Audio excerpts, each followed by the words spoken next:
Bonjour, bienvenue au débat en ligne du Festival Jean Rouch pour le film de Rémy Gendarme Serchetti, Fils de Garches. Donc, comme vous le voyez, on a un petit problème parce que Rémy Gendarme ne nous a pas rejoints pour la discussion.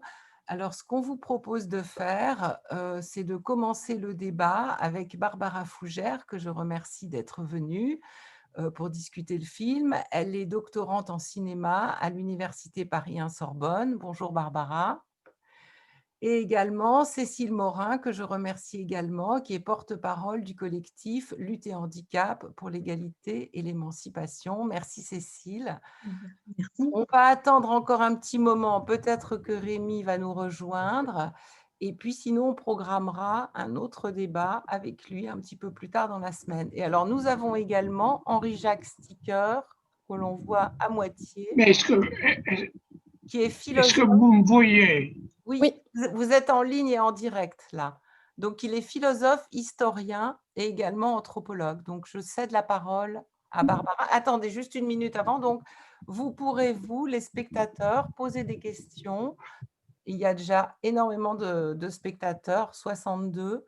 Donc vous pourrez poser des questions soit en cliquant sur la petite main bleue, la main électronique qui est tout en bas de votre cadran, soit en envoyant votre question avec l'outil questions-réponses que vous trouvez également en bas. Et à ce moment-là, on vous donnera la parole ou on lira vos questions. Donc, Barbara, si tu veux commencer.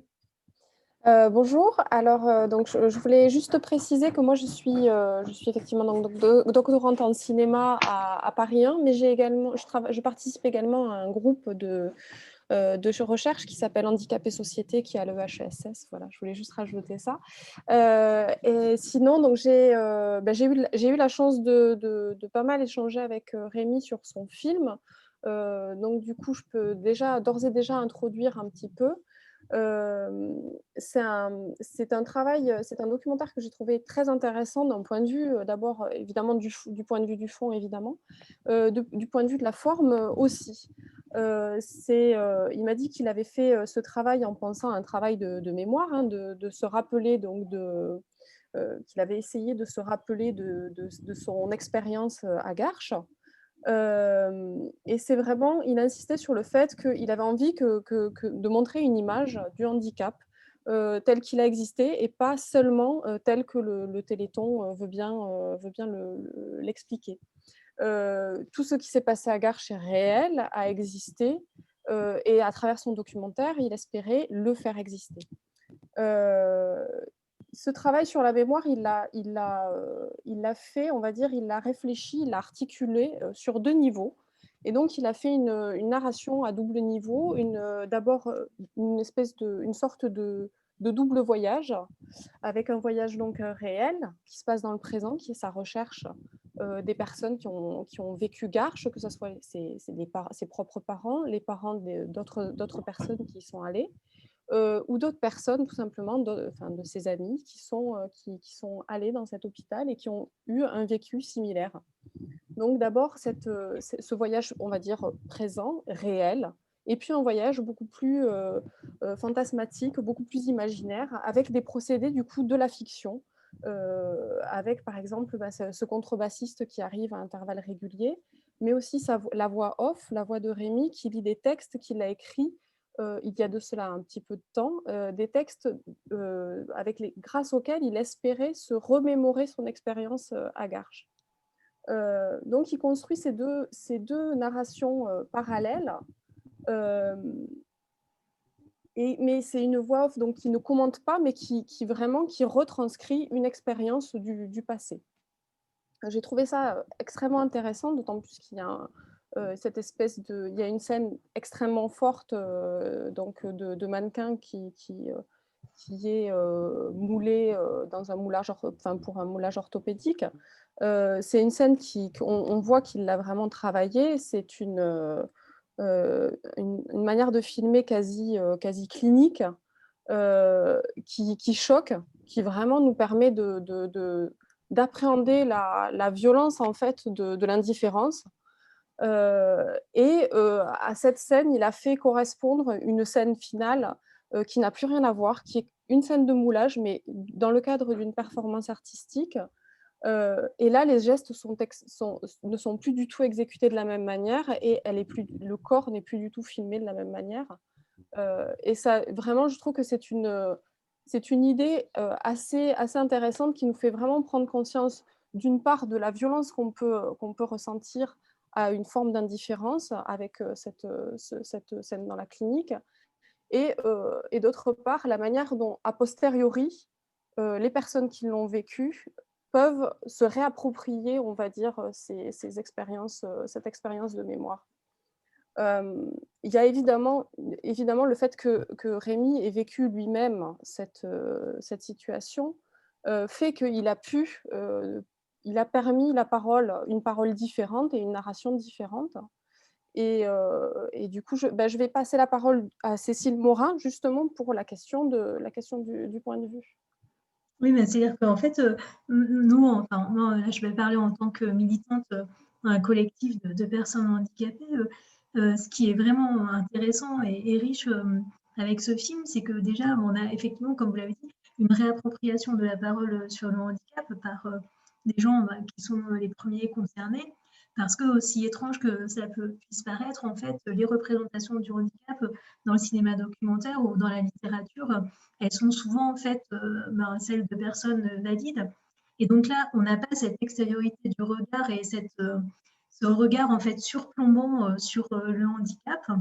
Et moi, ce que j'ai trouvé vraiment très fort, c'est que je trouve que ce film en fait donne à un moment la possibilité de dire nous, notre génération, toute une génération en fait qui en fait est passée par cette orthopédie du redressement des corps, de la normalisation, et qui à un moment, voilà, il y a vraiment, je trouve, l'émergence d'un collectif, d'une parole collective, alors que vraiment, je pense que ces personnes handicapées vraiment de cette génération, sont un peu l'angle mort, voilà, de l'histoire sociale, des sciences sociales en général. Et là, voilà, je trouve que ça nous donne la possibilité de dire nous par une expérience partagée. Donc voilà, une expérience qui a fait, comment dire, quoi, qui a vécu sous l'emprise de ce modèle médical qu'on voit vraiment bien à l'œuvre, avec par exemple tout le rapport à la douleur, la négation de la douleur qu'il faut taire. Vous voyez, bon, quand on est une petite fille, il ne faut pas être douillette. Bon, voilà, qui devient une sorte de morale en fait. Hein, ouais, cette injonction très forte que ces gens ont pu intérioriser dans leur enfance. Et puis, je trouve comment dire, cette expérience collective qui permet de faire émerger un nous, elle est aussi liée à ce qu'on voit à travers le Téléthon, hein, à travers les archives du Téléthon, c'est-à-dire aussi l'existence d'un modèle charitable, bon, qui date pas du Téléthon. Hein. Le Téléthon, c'est vraiment voilà, une déclinaison de ce modèle charitable, mais qui a aussi effectivement marqué l'enfance de ces voilà hein, qui a marqué ces enfances-là en fait, hein, puisque c'était une façon de voilà de se voir et d'être à la télévision alors qu'il n'y avait pas de représentation. Et ce qui est vraiment intéressant, c'est que effectivement ces adultes aujourd'hui, quand ils témoignent de leur enfance, on voit aussi que même si ils ont pu intérioriser voilà, des stéréotypes, des injonctions voilà, comportementales, par exemple, ben, on voit aussi quand même qu'ils ont pris du recul et que bon, ils s'en sont aussi émancipés. Quoi. Ils ont cette vision, voilà, cette vision distanciée aussi par rapport à l'idéologie véhiculée par le Téléthon, par rapport aussi à tout ce que cette orthopédie, tout ce que ces soins en fait orthopédiques et tout ce que la mise en institution, le placement en institution voilà, a produit. Et moi, je trouve que ça, c'est quelque chose enfin, qui est important pour nous, quoi. Voilà, à la fois de voir qu'il y a un nous possible et cette prise de distance. Donc, en fait, je vais prendre la parole 2 minutes pour vous dire que Rémi est en train de se connecter. Ah. On va bientôt l'avoir avec nous. Voilà, vous pouvez continuer. Est-ce que Henri-Jacques Sticker veut rajouter quelque chose? Je crois qu'on a dû... Ah ça y est, en tout cas, on a Rémi. Rémi est arrivé. Je le vois. Rémi nous a rejoint. Bonjour Rémi, Bonjour Rémi. est-ce que tu nous entends? Non, peut-être pas. Ah zut.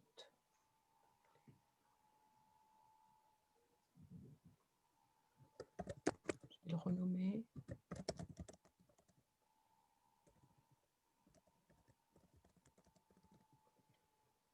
Je vais reprendre le téléphone. Alors, j'ai l'impression aussi qu'on a perdu Henri-Jacques Sticker. Allô?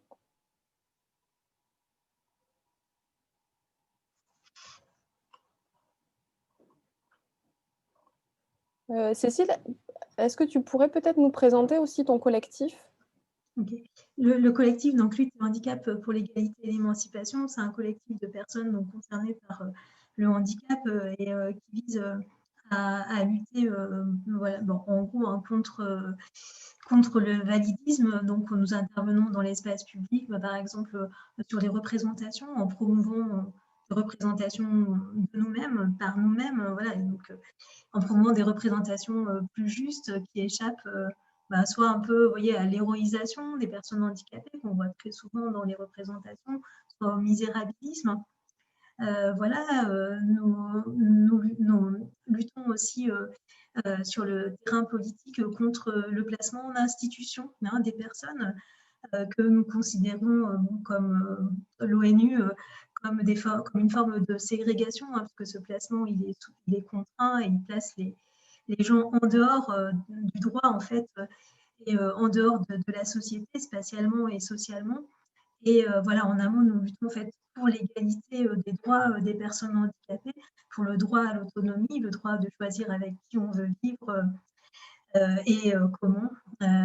Donc voilà quoi. Donc en gros, il existe d'autres collectifs hein, qui luttent sur ces terrains, mais Il y a moi je sais que j'avais pris connaissance avec le collectif par le biais du blog, de votre blog, justement où il y a pas mal d'articles sur les représentations au oui. cinéma, pas forcément dans le documentaire, hein, plutôt même dans la fiction. Ouais. Et c'est vrai que je trouvais ça intéressant de voir que, en écho aux articles que je venais, puisque je venais de découvrir le collectif quand j'ai vu le documentaire de Rémi, je trouvais ça intéressant de voir que on avait l'impression qu'on commençait à avoir en fait la parole des personnes directement concernées.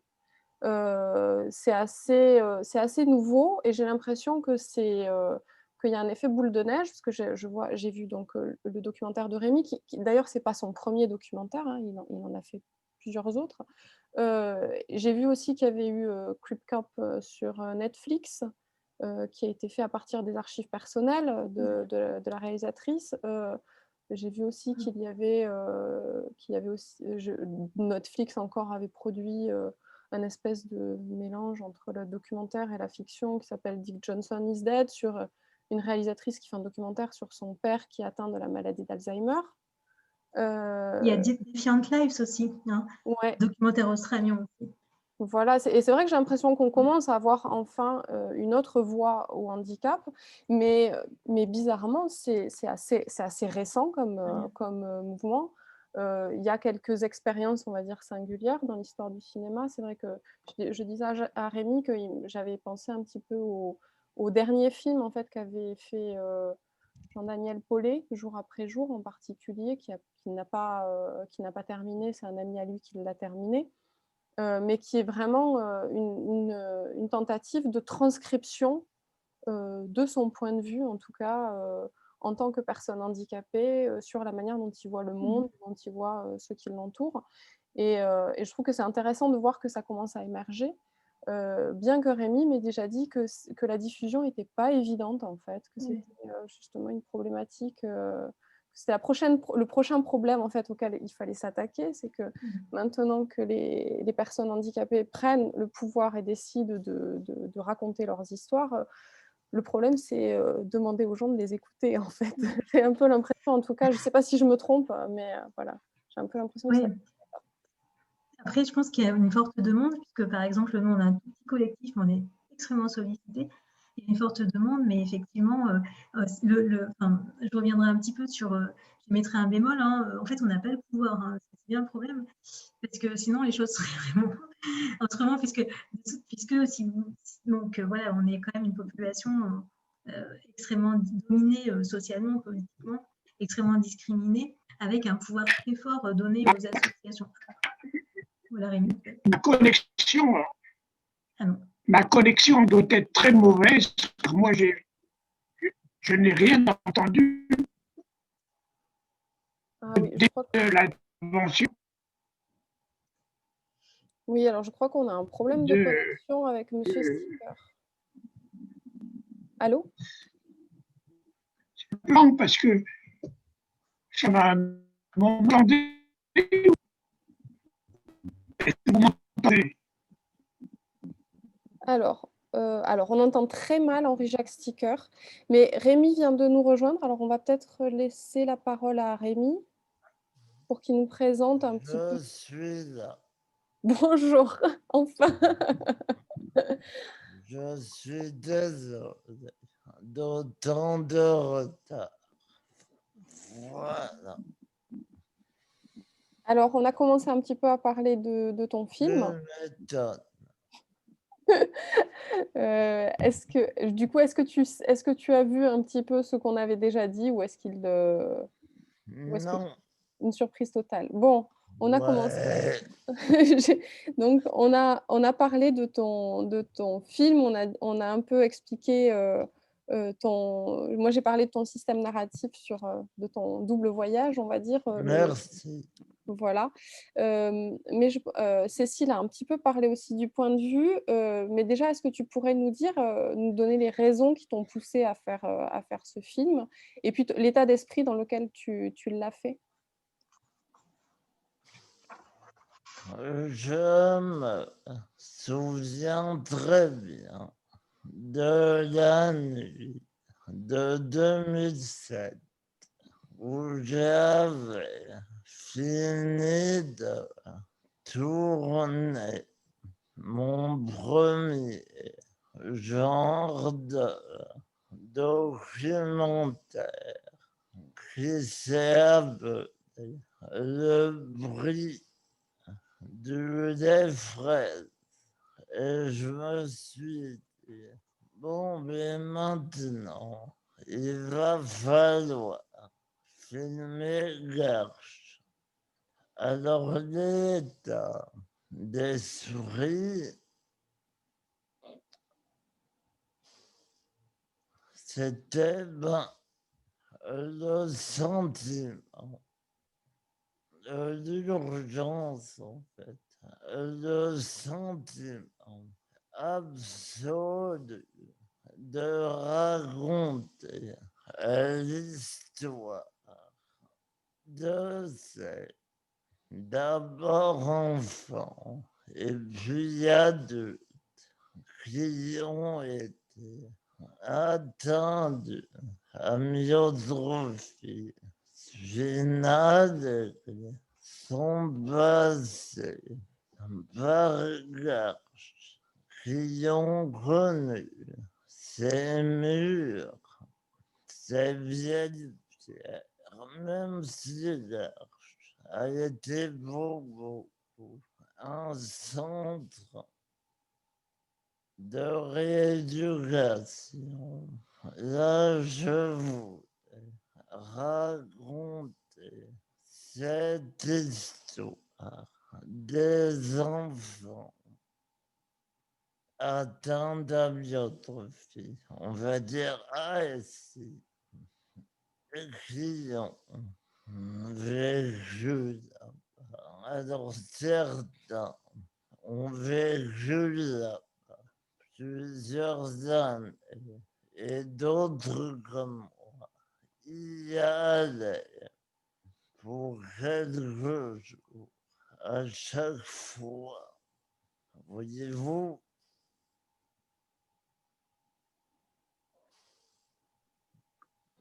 Et alors après, justement, qu'est-ce que Comment est-ce que tu as réfléchi? Comment est-ce que tu as pu articuler ton désir, on va dire, de transmettre, cette mémoire et puis, on va dire, la manière dont tu allais la raconter? Est-ce que le documentaire, ça a été une évidence? Est-ce que les intervenants est-ce que tu les as choisis? Est-ce que tu as essayé beaucoup d'intervenants et que finalement tu n'as pu obtenir que ceux qui sont à l'écran? Comment est-ce que tu les as préparés? Comment est-ce que tu les as convaincus? J'arrive. Mhm. Bon, d'abord, de mon côté, il y a eu énormément de travail d'écriture. Et ça, faut le dire, autant que possible. J'avais terminé mes études de documentaire, mais l'essentiel est vraiment de commencer par l'écriture, une écriture personnelle, etc. Assez rapidement. Bon, alors comment? Alors, attends. Dans ce tout petit milieu microscopique qu'est le milieu des enfants ASI qui ont grandi dans les années 80 ou 90.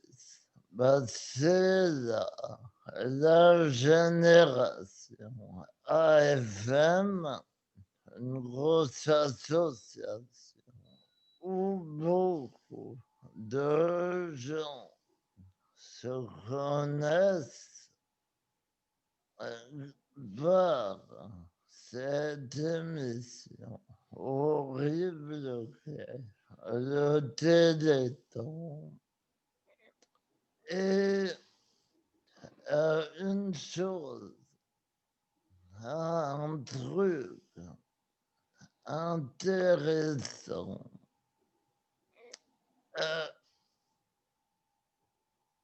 Imagine, je me présente aux personnes que je connais de très loin, mais que j'ai déjà croisé, avec qui je ne suis qu'un tout petit peu ami, et je leur pose des questions sur leur vécu d'enfance. Et là, ils me parlent et ils me racontent ma propre expérience, vu qu'on a à peu près toutes et tous les mêmes. Et je vois deux choses, cette expérience. Et je vois aussi leur grande habitude à parler d'eux-mêmes, leur habitude de parler et de fasciner d'autres pas handicapés, valides. Et je me confronte à ce truc. Comment on arrive à se raconter et bon, d'habitude je dis, se la péter, c'est exagéré, Cela peut être une manière de dire, regardez, moi-même, tout ce que j'ai vécu, qui est vrai, hein, une manière de mettre en récit ce qu'on a vécu. Et ça m'a beaucoup intéressé. Et donc convaincre ces personnes était assez facile en fait.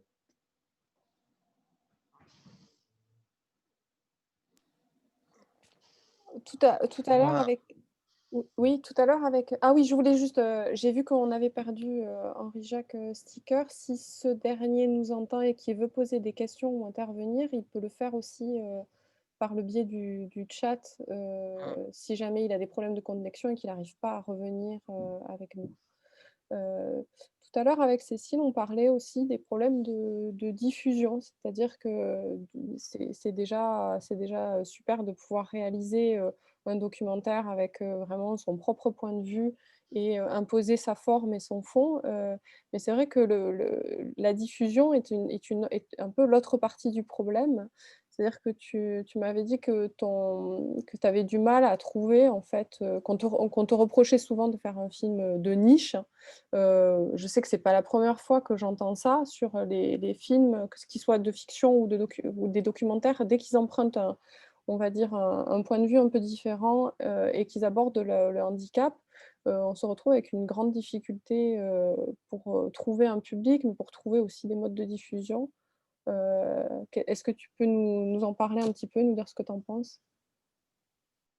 bon, je ne peux que demander à Marie-Odile et Julie si elles nous entendent de prendre la parole parce que franchement, ouais, la diffusion. Non, c'est vraiment Marie-Odile qui a vraiment pris pour elle de produire ce film. Elle est difficultés de diffusion. Moi, comme je t'ai dit l'autre fois, quand j'ai entendu film de niche, ça m'a mille fois vexé, mais au-delà de ça, moi j'ai filmé ce que je voulais filmer. J'ai dit de la manière dont je voulais dire. Après la diffusion, on n'en est qu'au début. Et pardon de ne pas répondre à ta question.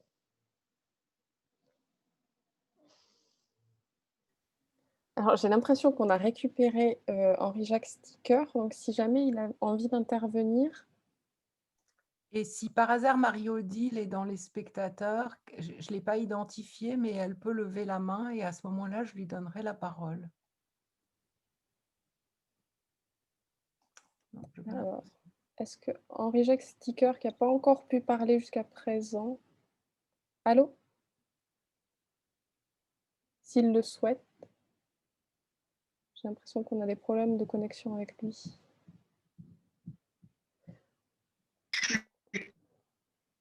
Je suis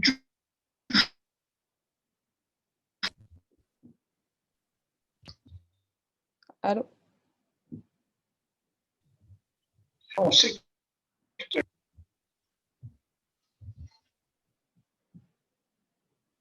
Mmh. vous m'entendez ou pas? On Vous entend. m'entendez? Ça y est, on entend.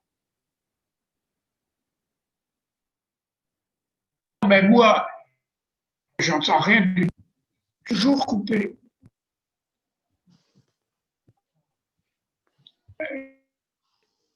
pense qu'il vaut Je crois, hélas, que c'est impossible ce soir. Bon. Je suis vraiment vrai. Si jamais vous voulez intervenir par le biais du chat, vous pouvez peut-être noter et envoyer, comme ça Barberine ou Laurent pourra lire votre intervention, vos questions. C'est une solution. Oui. Je suis connecté, le micro est ouvert. Moi aussi, avec une connexion. Parce que là, ouais, on ne vous entend pas du tout. En fait, on entend, c'est complètement assuré.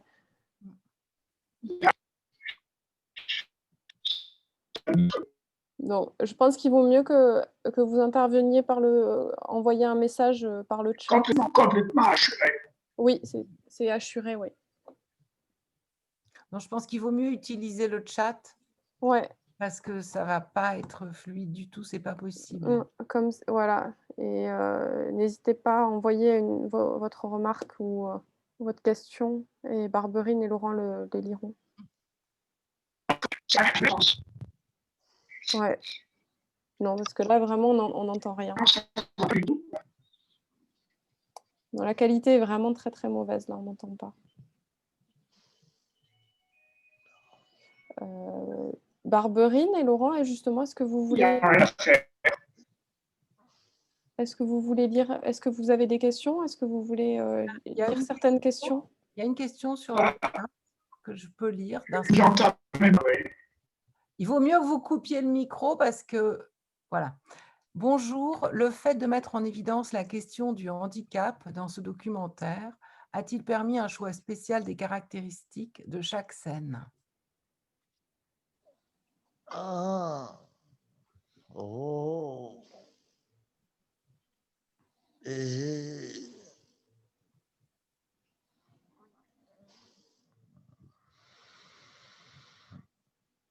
Je reviens sur le tout début de la question. J'y pensais hier, pas à la question, mais je pensais, je réfléchissais hier en disant, c'est un film de handicap. Bon, problématique, 1000 fois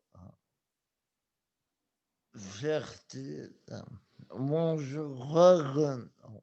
Ce qui m'intéresse en premier chef, c'est d'avoir tout le temps,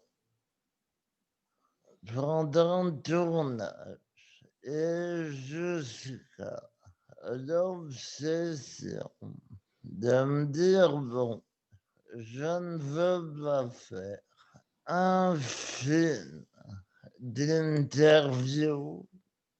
Mon film est un film sur le corps et tout le temps, pendant tout le film, je revenais et du coup même pendant mes questions sur les problématiques du corps et des fois au sens plastique, des fois au sens intime, mais bon, est-ce que je réponds un peu à ces questions? Je ne sais pas du tout. Est-ce que chaque scène, je l'ai travaillé en fonction du handicap, du mien, ou tout ça, je ne crois pas du tout. Je ne crois pas. J'aimerais bien que la personne précise sa question. ou que d'autres m'aident à la préciser.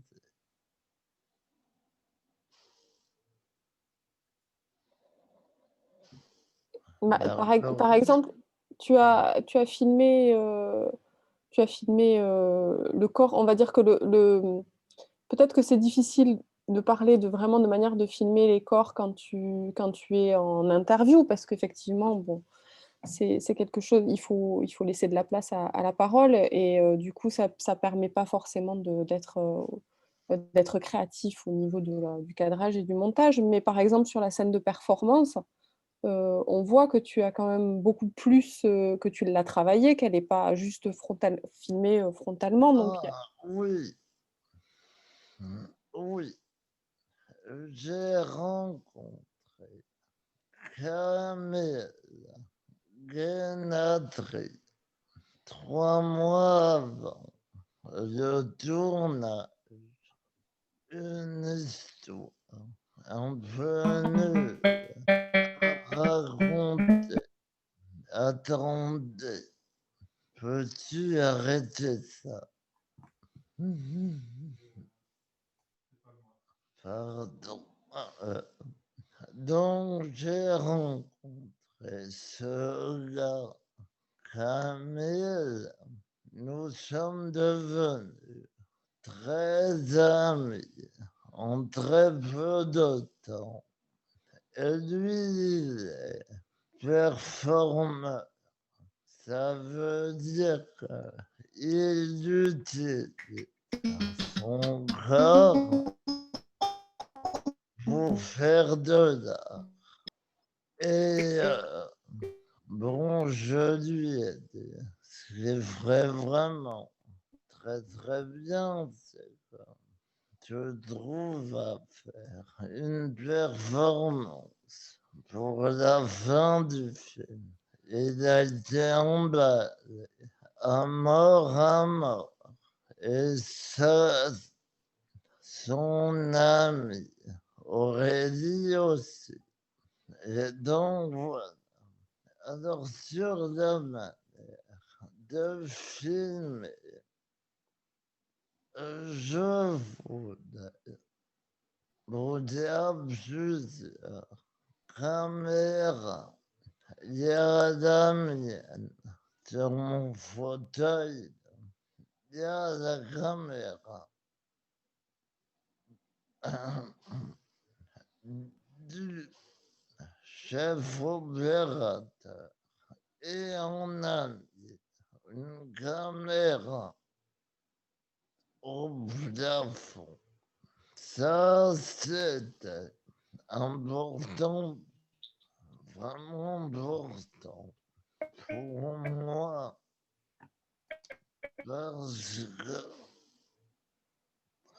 l'idée d'un regard qui part du plafond, en fait, c'est l'idée de celle qu'on a lorsqu'on est allongé ou bien sur une table de soins ou bien dans un lit, etc.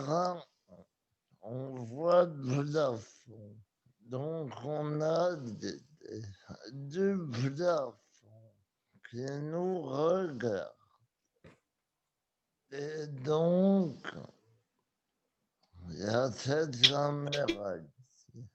Je m'en sers dans d'autres films. D'ailleurs,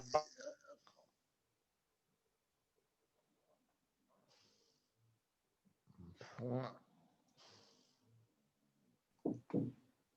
oui, et justement, tu as utilisé aussi ce système de caméra par le dessus dans l'autre scène de moulage, qui est plus au début du film.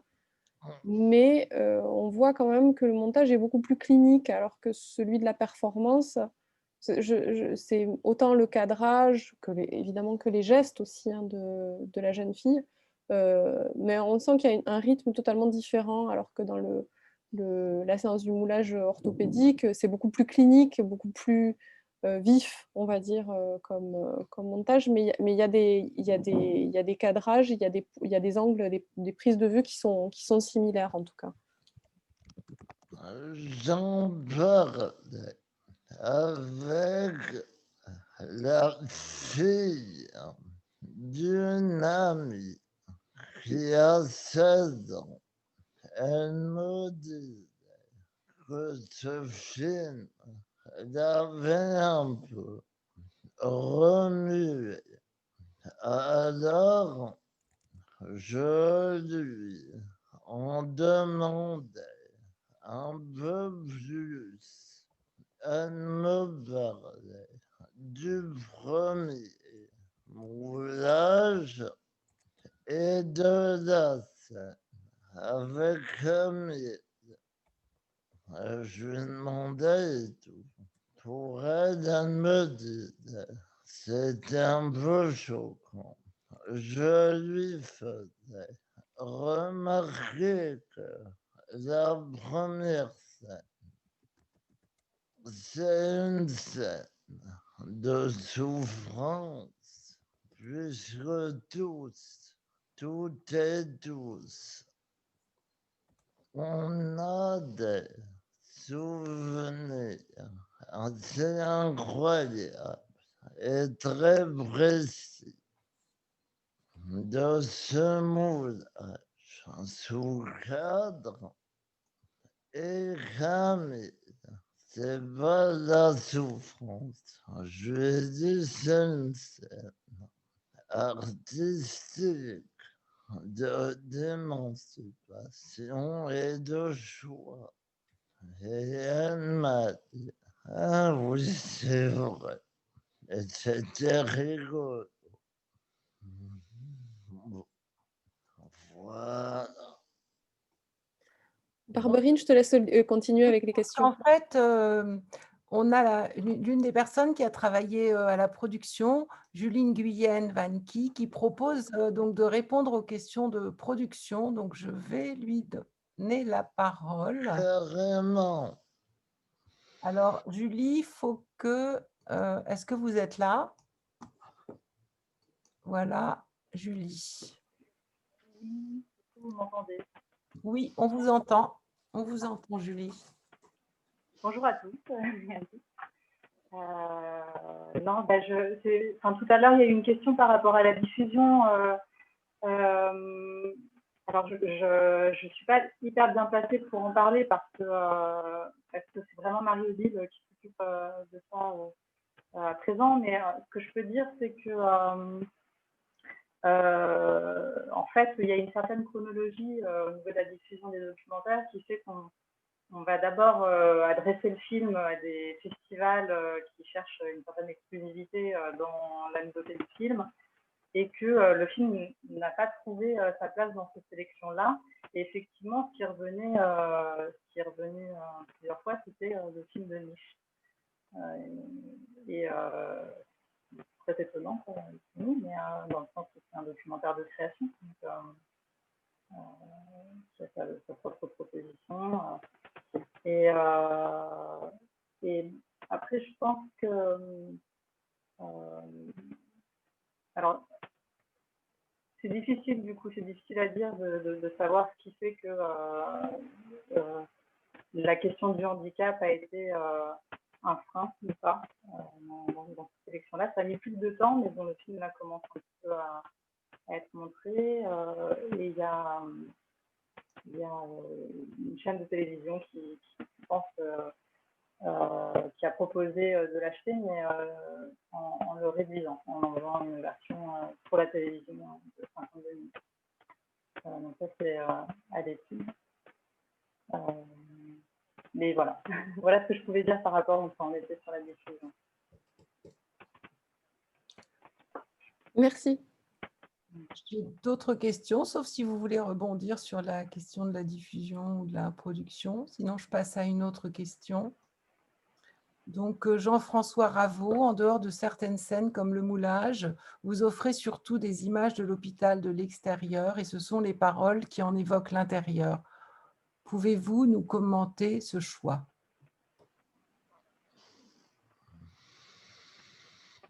Voilà, sur le fait qu'on voit surtout l'hôpital, de l'extérieur plutôt que de l'intérieur, à part le moment, la séquence, du moulage. Je ne sais pas si vous en avez parlé, mais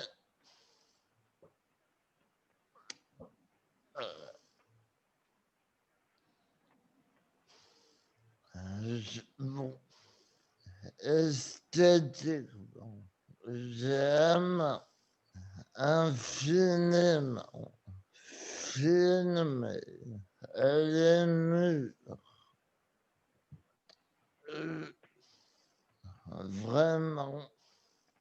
Et ce lieu de l'hôpital de Garches m'a toujours fasciné, même quand j'étais tout jeune.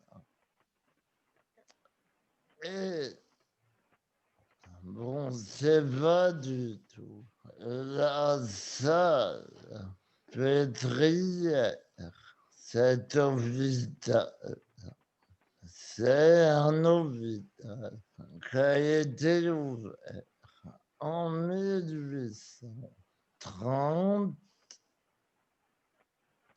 et quand j'étais gosse, que j'y allais, j'avais le sentiment d'être dans un film avec des fantômes, enfin, un film de fiction.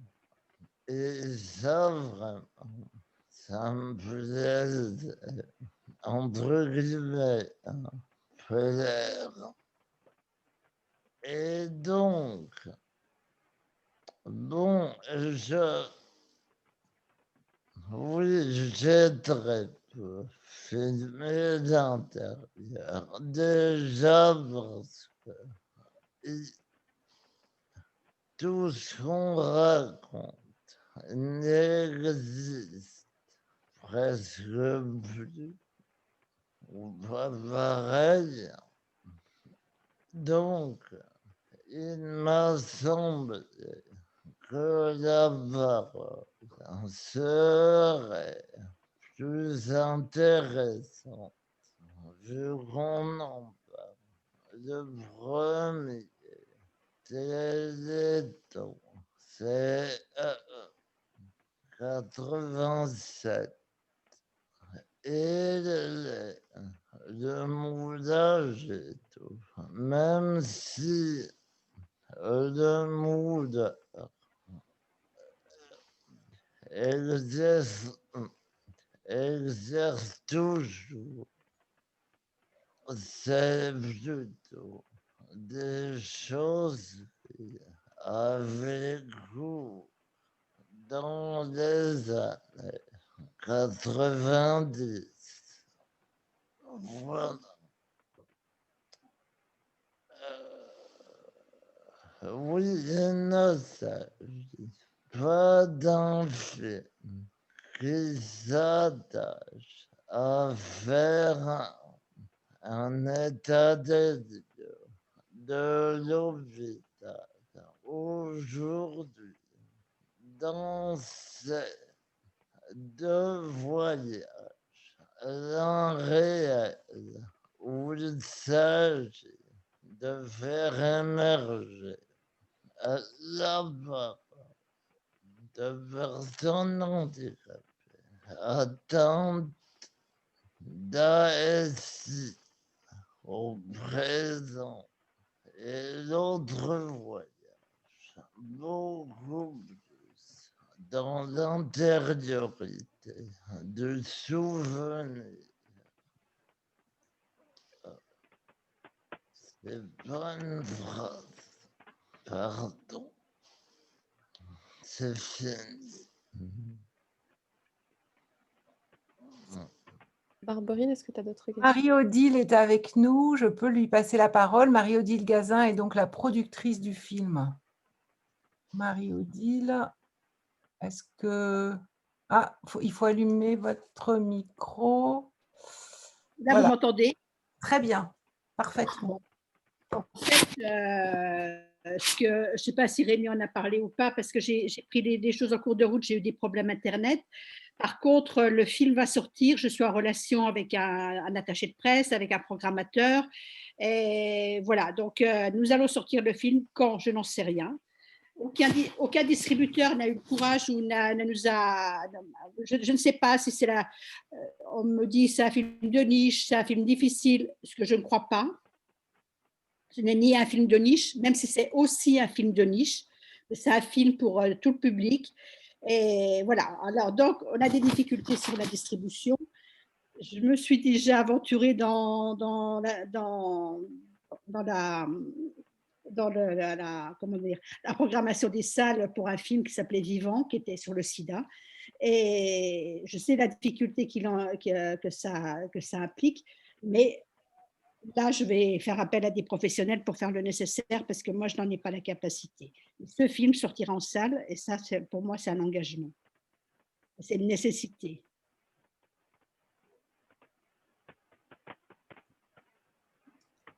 Alors, on a 3 questions de Noé.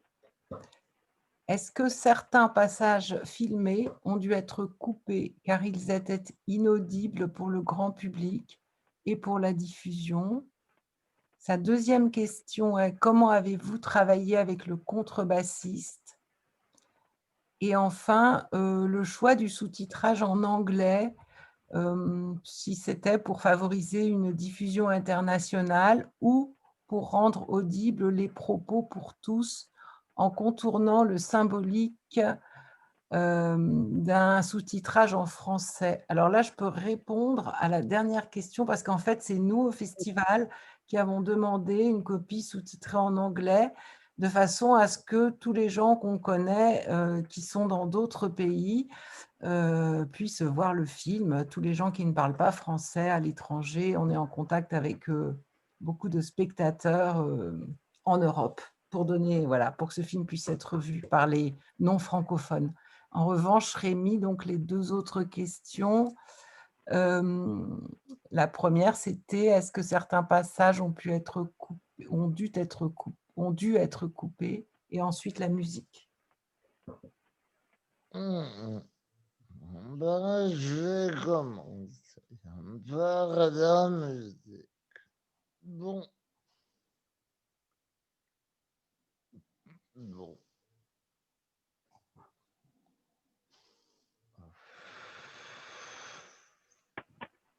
C'est pas forcément bienvenu de devoir expliquer des métaphores, mais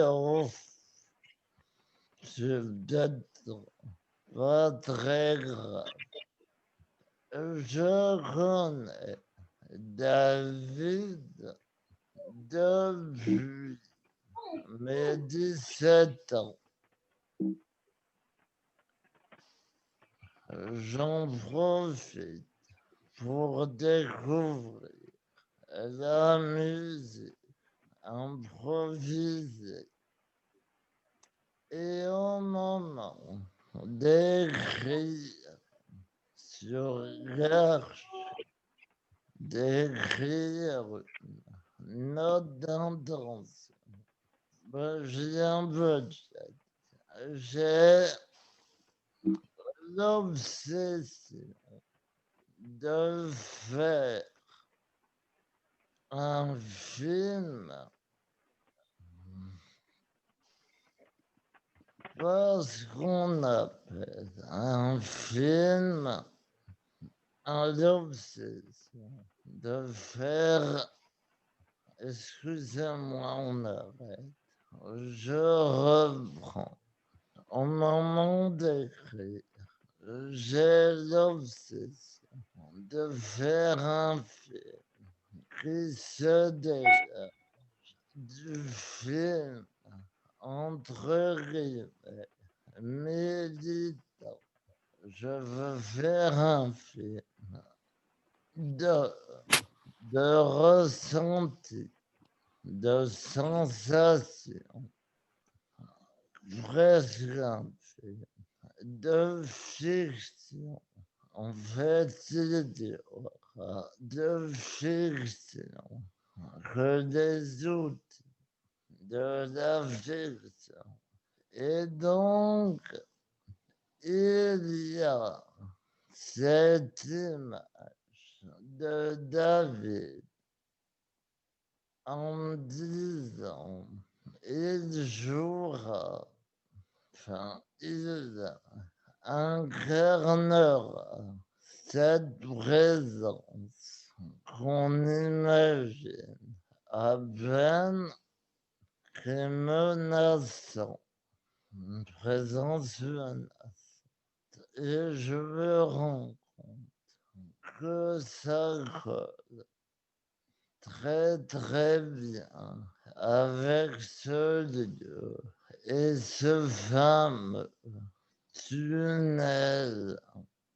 Et je discerne peut-être l'opportunité de faire un film davantage Cronenberg que Mike Moore, quoi. Un vrai film, quoi. Et l'autre question. Ah, est-ce que... Oh là là là. Non, il n'y a pas eu. J'y ai un peu pensé en me disant, bon, c'est une télé comme Énergie 12 achète des films, même par contre, vous verrez comme, et vous verrez ça, comment je réagirai à la question reste ouverte, car je ne crois pas qu'Énergie 12 soit intéressée par le film. Et ça s'est jamais posé comme ça. Et là, le film va être acheté par France 3 Bretagne. Je pense que s'il l'achète, c'est aussi parce qu'ils ont un peu aimé Fils de Garche et que donc ils veulent Camille et le moulage du mannequin. Mais bon, on verra. Pour l'instant, il n'y a rien de réduit pour ça. Voilà. C'est tout. On a une question de Michel à laquelle on a déjà plus ou moins répondu, qui dit: «Les difficultés à trouver des diffuseurs sont souvent liées à l'idée qu'un film ne peut s'adresser qu'à un public concerné par le handicap». Je pense que ça rejoint la question de la niche, qui a déjà été répondue. Ensuite, on a une question de Jean-François Raveau. Comment avez-vous travaillé les scènes où les familles réagissent en revisionnant les émissions des débuts du Téléthon? Qui a fait le choix des extraits montrés, vous ou bien les personnes filmées? Moi, que moi. Bon,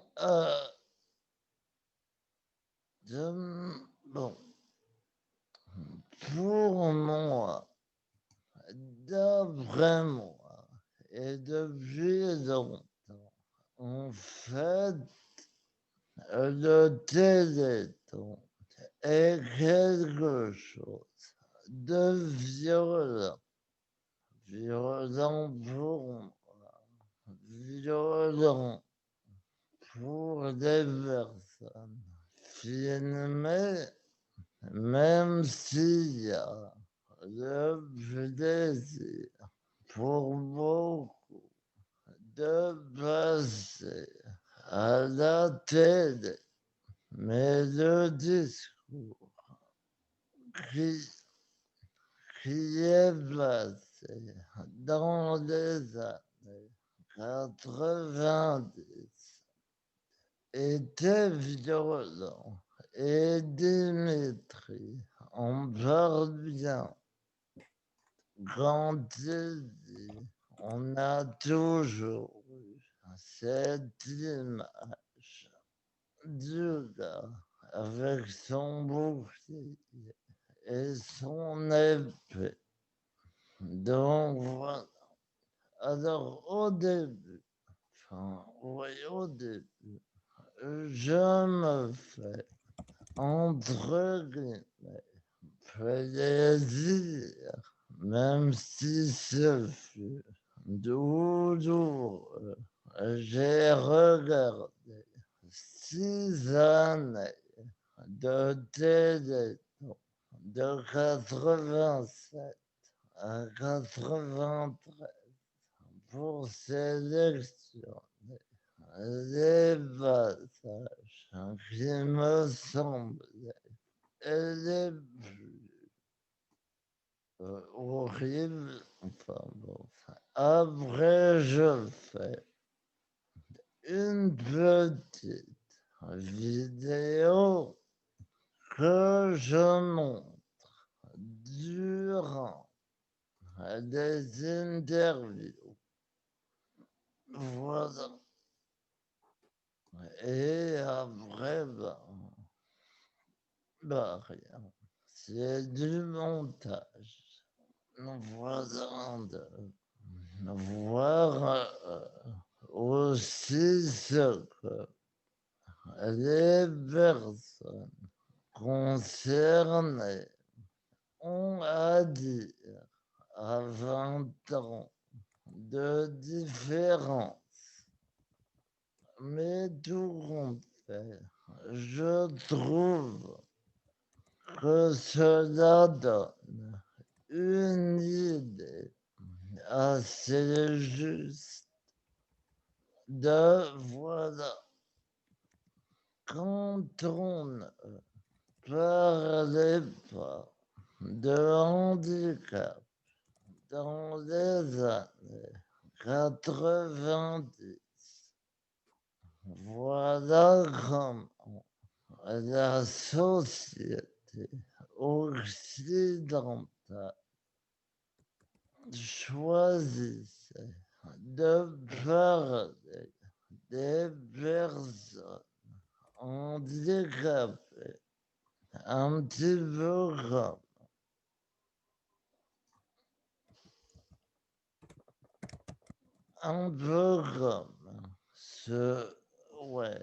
ce film. Voilà comment. Non, je m'interroge là-dessus. Comment une société choisit de prendre en charge le handicap.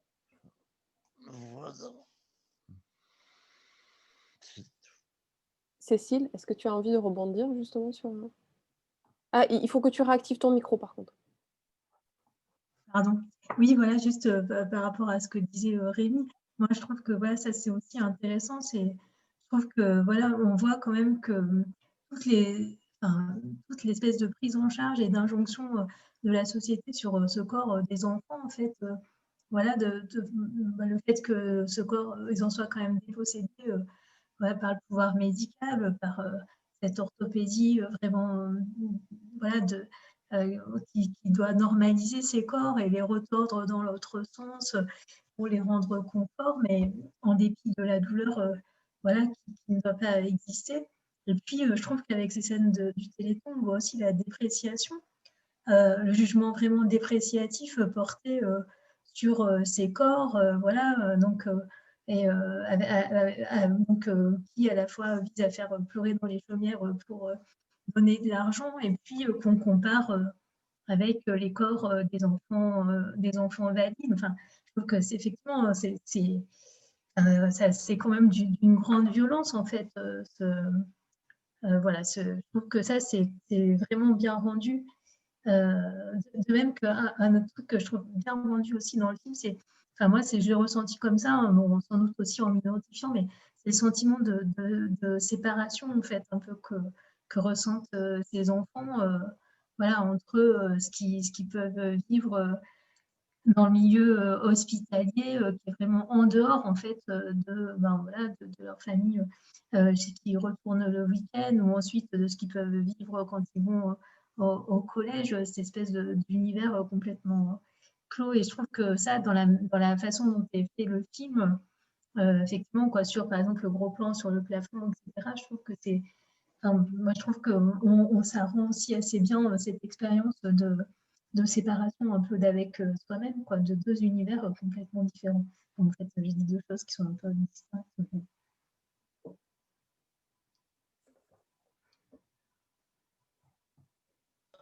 Oui, d'ailleurs, moi, je sais qu'il y a une scène qui m'a beaucoup choquée, c'est les bébés Téléthon dans les archives. J'ai trouvé ça vraiment terrifiant. Je crois que quand j'étais petite et que je tombais sur le Téléthon comme ça d'un coup d'œil, je n'avais pas du tout conscience en fait, de ce qu'on nous montrait, et de voir les images a posteriori, je trouve que c'était vraiment intéressant en tout cas.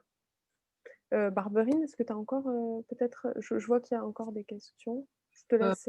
Très peu, mais en fait, comme on va devoir arrêter à 17h30 parce qu'après on a un autre webinaire et qu'on ne peut pas en faire deux en même temps, peut-être vous pouvez prendre les 10 dernières minutes, Cécile et Barbara, si vous avez des commentaires ou des questions, parce que là, il y a une question qui s'adresse peut-être... Ah, si, il y a une question de Thomas. Dans le montage final, quelle est la séquence qui vous plaît le plus, Rémi, et pourquoi? Voilà. Je réfléchis. J'arrive. Ah, ah, ah. Bon, le Téléthon a vraiment été quelque chose de jubilatoire pour moi, parce que bon, là, au premier degré, prendre des images qu'on n'a pas choisies et s'amuser à en faire un peu ce qu'on veut, c'est merveilleux. Attends, Monsieur Drucker, qui dit, on vous a parlé du cancer, du sida et tout. Ah, je crois que j'ai ri pendant au moins 2 jours d'affilée. Bon, ça d'abord, j'ai beaucoup aimé monter le premier moulage, s'amuser à voir comment on peut faire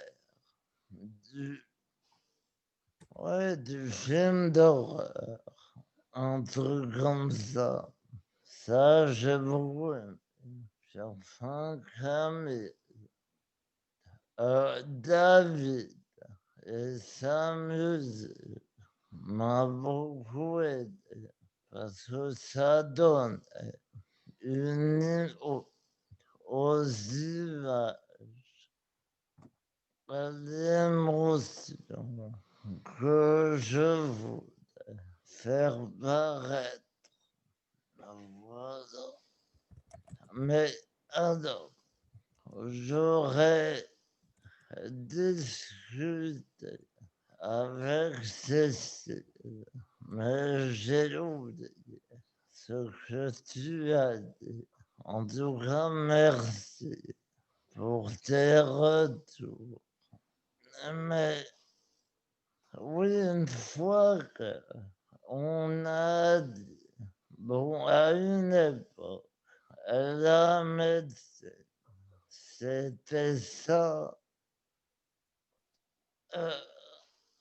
Entre parenthèses, aujourd'hui, que cet hôpital a plus du tout d'argent et plus de moyens.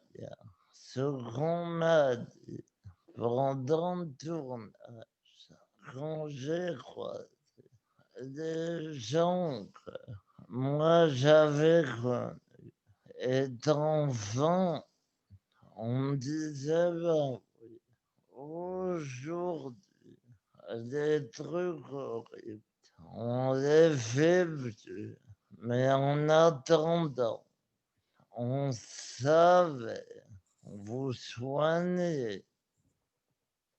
Ça, tu vois, pardon, bon, enfin, c'est tout. Bien, merci beaucoup, Rémi Gendarme, Serchetti. Je suis désolé d'un peu de couper cette formidable discussion. Merci à Cécile Morin, Barbara Fougère d'avoir animé et posé toutes leurs questions pour ce débat.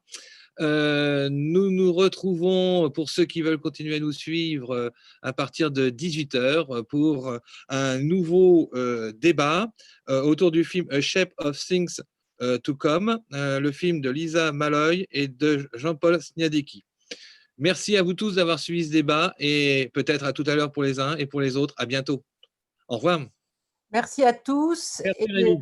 Et désolé pour Henri-Jacques Sticker qui a dû nous quitter dans la connexion ne marchait pas. Merci Rémi, Barbara, Cécile et à très bientôt, j'espère.